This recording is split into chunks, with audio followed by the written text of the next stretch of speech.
Lakshmi Kotaiah memorial society ద్వారా హెచ్ఐవితో బాధపడుతున్న వారికి ప్రతి నెల పౌష్టికాహారాన్ని అందజేసి వారికి అండగా నిలుస్తున్నామని సొసైటీ గౌరవ అధ్యక్షులు డి ప్రేమ్ కుమార్ తెలిపారు. ఒంగోలు పాత మార్కెట్ సూర్య టవర్స్ వద్ద ఉన్న లక్ష్మీ కోటయ్య మెమోరియల్ సొసైటీ కార్యాలయంలో 10 మంది హెచ్ఐవి కలిగిన వారికి పౌష్టికాహారం అందించడం జరిగింది. ఈ సందర్భంగా వారు మాట్లాడుతూ లక్ష్మీ కోటయ్య మెమోరియల్ సొసైటీ ద్వారా అనేక సేవా కార్యక్రమాలు చేపడుతున్నామని, ముఖ్యంగా హెచ్ఐవి మరియు దీర్ఘకాలిక వ్యాధులతో బాధపడుతున్న వారికి ప్రతి నెల పౌష్టికాహారం అందజేస్తూ వారికి అండగా నిలుస్తున్నామని తెలిపారు. రానున్న రోజుల్లో సొసైటీ ద్వారా మరిన్ని సేవా కార్యక్రమాలు చేపడతామని అన్నారు. ఈ కార్యక్రమంలో doctor Joseph Samuel, art centre dreams hospital society గౌరవ అధ్యక్షులు D Prem Kumar, secretary CHV Raghava, అధ్యక్షులు సిహెచ్ శ్రీను బాబు తదితరులు పాల్గొన్నారు.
మేము ఒంగోలులో లక్ష్మీ కోటయ్య మెమోరియల్ సొసైటీ అనే సంస్థ ద్వారా ఎంతో కాలం నుంచి, కొన్ని సంవత్సరాల నుంచి రెగ్యులర్గా ఎన్నో సేవా కార్యక్రమాలు చేస్తూ ఉన్నాం.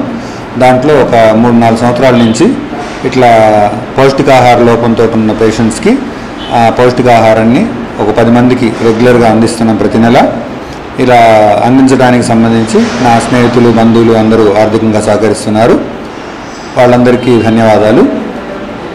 ఇలానే ఎన్నో కార్యక్రమాలు చేస్తున్నాం. ఈ వినాయక చవితికి మట్టి బొమ్మల్ని పంపిణీ చేస్తుంటాం. ఈ వచ్చే వారం ఆ కార్యక్రమం కూడా ఉంది. ఇలా మేము చేసే కార్యక్రమాలకి ఎవరైనా ఆర్థికంగా సహకరించగలిగితే సహకరించాలని కోరుచున్నాం. కృతజ్ఞత. ఈ కార్యక్రమానికి డాక్టర్ జోసెఫ్ శామ్యూల్ గారిని ఆహ్వానించడం జరిగింది. ఆయన వెంటనే మమ్మల్ని ఈ ప్రోగ్రాంకి వచ్చి నేను డిస్ట్రిబ్యూట్ చేయడానికి వస్తానని చెప్పి అంగీకరించారు.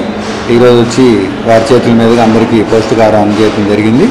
ఆయనకి ధన్యవాదాలు. ఒక ప్రత్యేక కార్యక్రమంకు ప్రేమ్ కుమార్ గారు, ఆ విధముగానే రాఘవ గారు నన్ను ఆహ్వానించున్నారు. వారి తండ్రి యొక్క జ్ఞాపకార్థము ఎస్టాబ్లిష్ చేసినటువంటి లక్ష్మీ కోటయ్య మెమోరియల్ సొసైటీ ద్వారా జరుగుతున్నటువంటి ఈ కార్యక్రమం కొరకు నన్ను ఆహ్వానించున్నారు. నిజంగా మా ఏఆర్టీ సెంటర్లో పేషెంట్స్కి కావాల్సినటువంటి మంచి మందులు, అలాగే ఫ్రీగా బ్లడ్ టెస్ట్, తర్వాత కౌన్సిలింగ్, ఆ సర్వీసెస్ అన్నీ మేము చేస్తున్నాం. కానీ ఒక్కటి మేము చేయలేకపోతున్నాం. అదేంటంటే ఆ చిన్నపిల్లలకు, ప్రత్యేకంగా చిన్నపిల్లలకు మంచి న్యూట్రిషన్ ఇవ్వలేకపోతున్నాం. కానీ ఈ సంస్థ వారు ఆ యొక్క బాధ్యత నెరవేరుస్తున్నారు. అందుకొరకే వారికి ధన్యవాదాలు తెలుస్తూ ముగిస్తున్నాం.